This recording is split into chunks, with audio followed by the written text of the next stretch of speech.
राधे राधे बहनों, कैसे हो आप सब। आई होप आप सब अच्छे होंगे। बहुत बहुत स्वागत है आप सभी का। और आपकी राखी बहन फिर से आ गई है आपको जानकारी देने के लिए कि हमें 12 तारीख को हमें अपने केंद्रों पर क्या कराना है, और एक और जानकारी है जो हमारी चिंता मुक्त करेगी। और तो चलिए जान लेते हैं पहले गतिविधि कौन सी है। और हमें जो है 12 तारीख को बहनों सबसे पहले 10 से 10:30 बजे वही सब कुछ करना है। स्वागत, प्रार्थना, स्वच्छता जाँच, नाम टैग, कैलेंडर, गतिविधि नियम पढ़ना, यही सब कुछ कराना है। चर्चा हमें करनी है। चर्चा बहुत ही ज़्यादा इम्पोर्टेंट है बहनों, वो है दिल की बात चिट चोट। तो ये हमें कैसे करनी है, सभी बच्चों के साथ करनी है। और सभी बच्चों को सबसे पहले आप दो दो समूह में बांटें, मतलब दो दो बच्चों को आप बैठाएं या खड़ा करें और बच्चों से कहें कि जो बात मैं कहूँगी उसको पूरा करना है और अपने साथी को बताना है। फिर तो आप उनसे पहले कहेंगी पापा रोज़ पहनते, तो बच्चा उसको पूरा करेगा जो भी उसके पापा पहनते होंगे, जैसे पैंट शर्ट या फिर कुर्ता पजामा। तो बच्चा बोलेगा मतलब आप बोलेंगे पापा रोज़ पहनते कुर्ता पजामा। तो ऐसे बच्चा जब पूरा कर लेगा शब्द, फिर वो अपने साथी को बताएगा पापा रोज़ पहनते कुर्ता पायजामा। आगे आपको बोलना है मम्मी रोज़ पहनती, बच्चा बोलेगा साड़ी, फिर वो अपने दोस्त को बताएगा। इसी तरीके से फिर आप बोलेंगे भैया रोज़ पहनता कुर्ता पजामा या पैंट शर्ट या निक्कर टी शर्ट। इस तरीके से बच्चा पूरा करेगा जो भी उसका भाई या बहन पहनते होंगे। उसी तरीके से आप परिवार के सारे सदस्यों के बारे में इसी तरीके से पूछेंगी। दीदी रोज़ पहनती, दादी रोज़ पहनती, दादा रोज़ पहनते। तो बच्चा उस चीज़ को पूरा करेगा, उस वाक्य को, और फिर अपने साथी को बताएगा। इस दौरान बच्चों को ध्यान से सुनने और सामने वाले के बारे में जानने के लिए सवाल पूछने को कहें। मतलब सामने वाले के बारे में भी, मतलब जो उसका साथी है उसके बारे में भी वो इसी तरीके से बच्चे को पूछने के लिए बोले।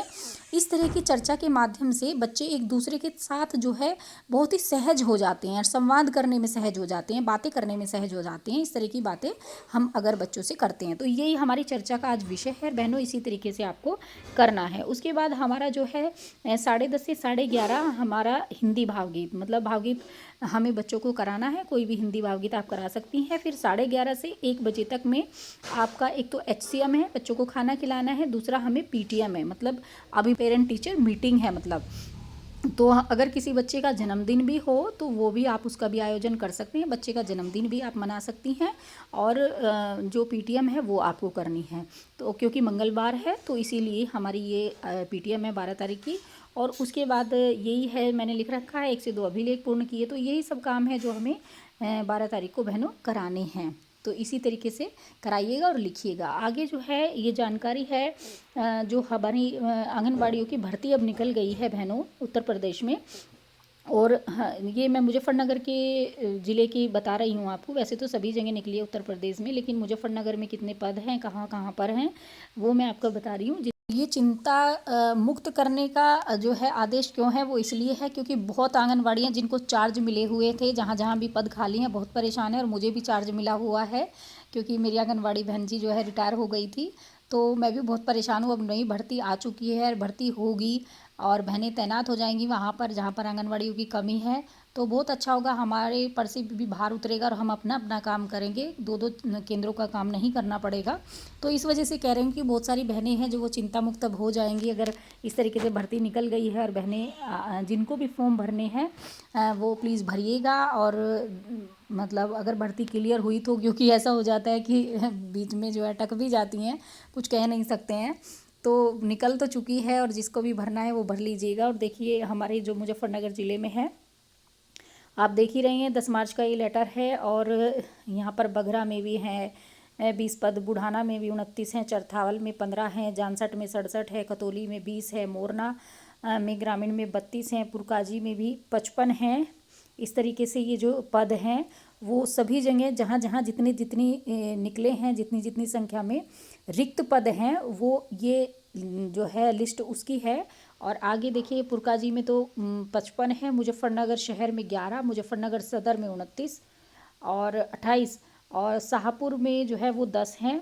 और 200 मतलब 87 पद रिक्त हैं जहाँ पर भर्तियाँ होनी हैं।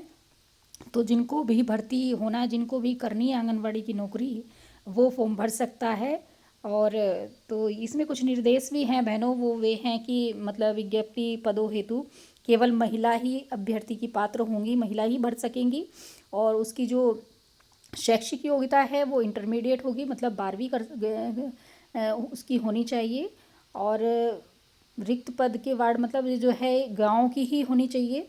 इसमें जो है उच्च श्रेणी में पात्र अभ्यर्थी उपलब्ध ना होने की स्थिति में संबंधित न्याय पंचायत की स्थायी निवासी होना अनिवार्य है, मतलब उसी गांव की होना अनिवार्य है। और आवेदक की जो आयु है वो 1/1/2024 को न्यूनतम 18 वर्ष एवं 35 वर्ष से अधिक नहीं होनी चाहिए, यानी कि 18 पूरी होनी चाहिए और 35 से अधिक नहीं होनी चाहिए जो फॉर्म भरेगा।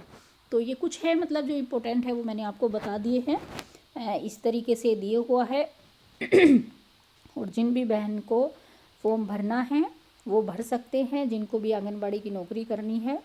और जो है अब हम थोड़ा सा चिंता मुक्त होंगे। मैं तो बहुत ही ज़्यादा मतलब खुश हूँ इस चीज़ से कि ये भर्ती निकल गई है, और बहुत ही ज़्यादा मतलब परेशान थी मैं तो, मुझे 2-2 चार्ज का भी काम करना पड़ रहा है। बहुत मुश्किल हो जाता है बहनों, जहाँ पर मतलब इतना जानते नहीं हैं, दूसरा क्षेत्र है। और 1 साल हुआ है मेरी आंगनवाड़ी बहन जी जो रिटायर हुई है, और मुझे ही पता है मैंने किस तरीके से काम किया है।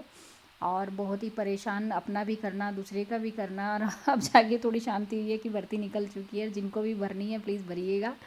और बस यही जानकारी थी जो मैं इस वीडियो में आप सभी को देने वाली थी। और आज की वीडियो में बस इतना ही, मिलेंगे कल एक नई वीडियो के साथ। खुश रहिए, मस्त रहिए, मुस्कुराते रहिए। राधे राधे।